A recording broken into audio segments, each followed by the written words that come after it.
Install the fuel injection pump to the engine ball by tightening nut.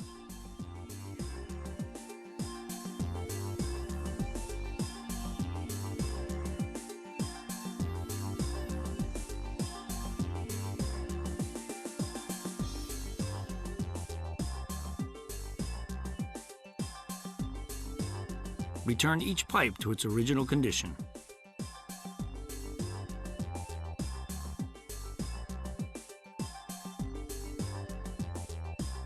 After the procedure, check for the timing of fuel injection and bleed air.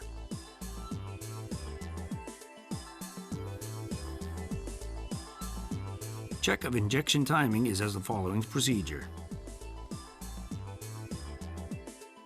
Turn the flywheel and align the marked off line on the body of the fuel injection pump, with it on the plunger guide.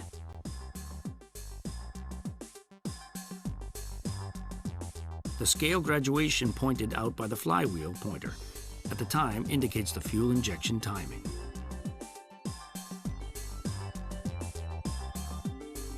Also, overhaul the pump driver every 8,000 to 10,000 hours.